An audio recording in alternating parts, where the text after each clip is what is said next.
me, you know that I'm big on sequencing, right? Like I start with something joint friendly, something easy, definitely not a barbell exercise. So I'm gonna start with a dumbbell, a low incline dumbbell press. People are always asking like, how do you warm up to your top set? So A, I'm not in a rush to get to my top sets. I'm just feeling it out based on the day. You know, I'm 48, I've been training for 30 years, more than that actually. I don't know exactly what weight I'm gonna do. I can't have that mindset. 10 years ago, 20 years ago, I'll be like, all right, what did I do last week? I gotta beat it by 1 rep or beat it by 5 pounds. But today, if I do that, I'll just be injured. My shoulders are hurt, my back will hurt, everything will hurt all the time. I'm gonna go in, warm up, see how the warm-ups feel. So like I'm just gonna grab 35s or 40s on the dumbbell, do a few reps there. You know, I'll probably do between 6 and 10 on each warm-up, and then as we get closer, I might do 3 to 5. See how I feel, and then whatever I can do that day. And I'll warm up to what's a heavy work set, and then, you know, I'll judge it from there what my next work set's gonna be. So one thing I like to do that a lot of people don't do is I like to start the dumbbell press at the bottom. I was big into and largely influenced by powerlifting for a lot of years, as so many of us were, so I always started dumbbells at the top.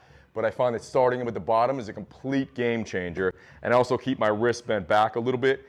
And I personally always press everything with a thumbless grip, so it's a little risky obviously, so that might not be for everybody. But roll back into position, shoulder blades are all the way squeezed back, and then so I'm starting here, and then I kind of just move out to where it feels safe and comfortable, and then I drive myself through the bench. I lift my chest to meet the dumbbells, then I drive myself through the bench. Warm up set 3, I'm gonna hit 70s here, and then again, we'll kind of just see how it goes, how heavy it is, and then that'll give me a gauge for what I wanna do. If this is heavy as fuck, I'll probably just make this a work set. So that was easy, so I'll definitely go up. Based on how those 70s felt on the warm-up, I've chosen to do 85 on this set here, which quite frankly, if there was no camera, I probably just would have done 80s, but you gotta do what you gotta do. If I got less than 6, I mean, I'll explain after how I kind of determine what I want to do on the next set.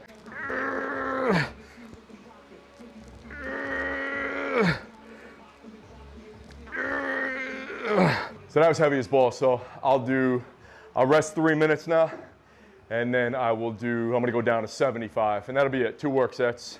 I always try to get anywhere between 6 and 12 reps. 6 to 10 is a sweet spot. See how it goes. Second work set, I dropped the weight, 10 pounds down to 75.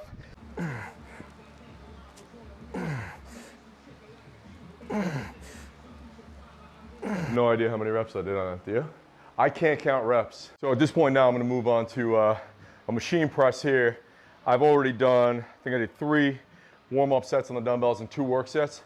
So I'm pretty warmed up, so I don't wanna induce a lot of unnecessary fatigue and do a lot of shitty junk volume here. So I'm basically gonna start at 110, and the warm-ups here are gonna be 5 or 6 reps. I'm not gonna just rep out sets at 10 to 12 or something like that, unless it's a really new, completely different movement. But for this, very stable, very similar movement that was incline. It's called a flat vertical press, but it's almost like a slight decline. So I'll just do a few to feel it out and then kind of gauge what my working weight's gonna be. So on something like this, I always like to press with a thumbless grip, and I'll even go open palm, which a lot of people will find will reduce the stress in their elbow and certainly their shoulders. So lifting that chest all the way up, and then I'm not thinking about pressing my hands out as much as I'm thinking about driving myself back through the bench. Chest up, pushing back through the bench. Good stretch. Now the difference is this versus this. So I want this up, I never want that to collapse. So I just did 110 for a few reps, which honestly and disappointingly felt heavier than I wanted it to. So I'm gonna try 140. I'll do like 3, 5 reps with that, see how it feels, and then decide if I need one more ramp up or I just go right into a work set.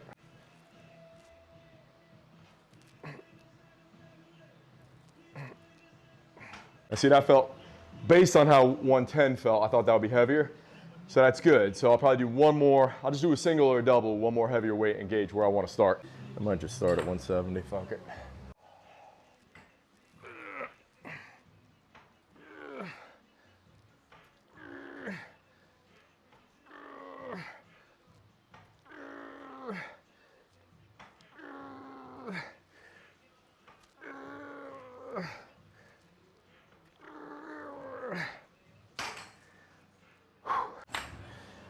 So I got 8 on that with 170. I was kind of debating what I'm gonna do next. Usually I hate doing the same weight for 2 sets, But this is one of those times where it's like, I don't want to do more reps. I don't know, I don't feel like doing more reps. I don't want to go heavier.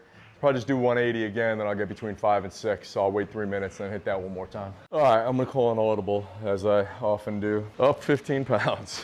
I don't know why.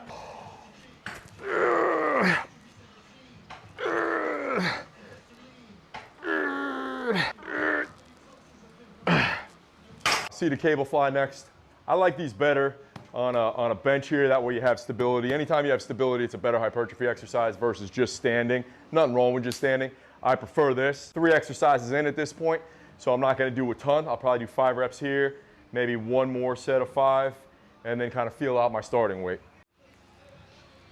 And then what I'm thinking about as I'm coming out is I'm trying to bring the pits of my elbows together and jam the side of my biceps into the side of my pecs. So chest gets up as big as possible. See, I don't collapse like that. A lot of people collapse like that. Lift up, and on this one I'm doing a slight decline. This actually is the most joint friendly versus being here. So a slight decline. So I go up.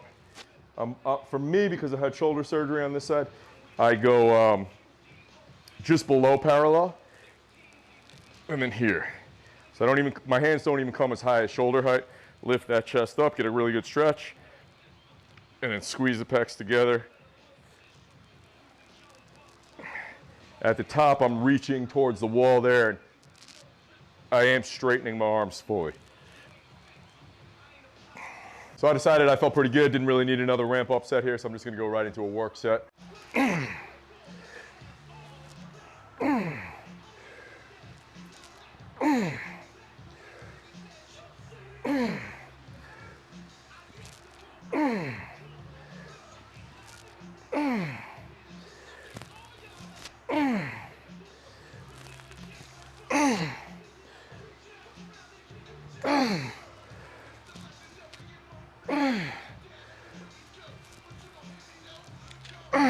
Should have done another warm up.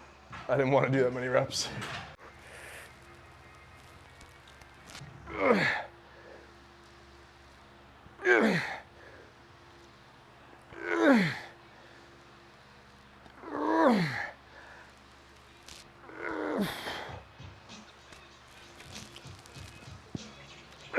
I'm just gonna do 1 work set here, so I'll just do 1 warm up, just a few reps to kind of grease the groove, get my elbows and shoulders used to it, and then I'll probably put a chain on. Just let my elbows and shoulders kind of get used to that new range, because it's a very different range than the pressing I was doing. So I do a little bit more warming up there.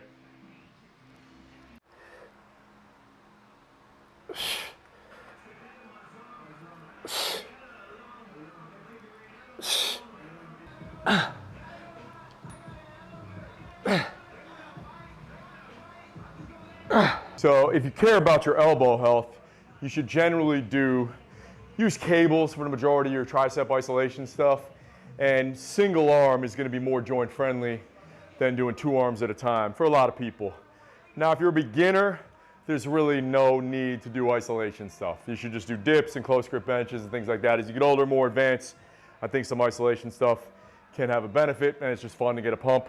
I like this one a lot, single arm cross body. Now you can use a wrist cuff here. For this one, since probably more people do not have a cuff, we'll just do it this way. Make sure you're not shrugged up like this. You want this shoulder all the way down. I'm not completely square. I'm gonna come across a little bit, and then I'm just gonna, when I get to the top here, I'm gonna flex my bicep a little bit.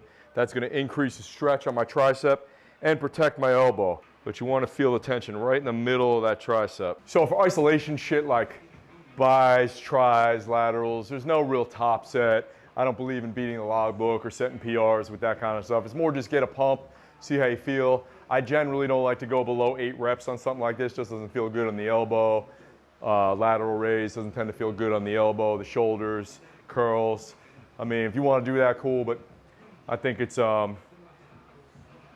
stupid to do so. We go heavier on big shit. A lot of times on a push day, I'll just do chest and shoulders. So I'm just doing this for the video today. You know, if I'm training with someone that I haven't seen in a while, it's like, yeah, let's do all the things. So maybe do 1 or 2 more here and then move on to a little bit of shoulder stuff.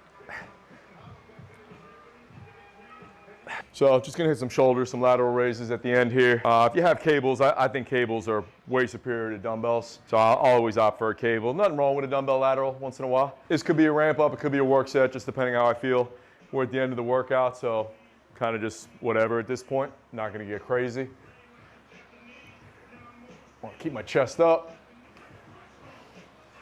Thinking about reaching out and touching the walls. So my knuckles are driving out towards the walls, and at the bottom, I'm initiating by driving my elbows up towards the ceiling. Little trick, if you have elbow issues, a lot of people get elbow issues on a lateral raise, just do this with your wrists when you come up. A lot of people will do this, definitely don't do that. That's okay, that alleviates that elbow pain and some of that forearm pain you get. So that's a little advanced thing. If you have that elbow pain, just keep those wrists like that throughout. Yeah, so that's a push day. I started with the dumbbell press, moved on to a machine press, did a cable fly, did a dip, tricep focus, little single arm push down, and cable lateral raise, which is even a lot. Sometimes I'll only do 4 exercises, 5 exercises, never more than 6. And like I said, sometimes I won't even do tries, I'll do them on their own day. But that's basically how we do it, usually working up on the big stuff, the 2 heavy work sets, anywhere between 2 and 4 ramp up sets. The direct arm and shoulder stuff is more just pump. It's like whatever, I don't give a fuck. So people get all excited and go super heavy on it. It's like I'm doing a 5-rep tricep push down. It's like, bro, that fucking sucks. It's stupid, in my opinion, and I'm right. We're gonna film a pull day, we'll film an arm day, we'll film a leg day. I'll take you through some different splits that I've worked on. And then you guys just let me know. You know, it's been years since we've really been on YouTube. We're going all in now. We're gonna give you guys the content that you want, but you gotta let me know. So comment, like, subscribe. Is that what you're supposed to do? All the things, whatever. And just give me some feedback. Let me know what you want, and we'll keep shooting shit. And you know, it'll just evolve, and we'll grow together. And I'll do whatever you guys want to see. We'll put more of it out, and we'll go from there.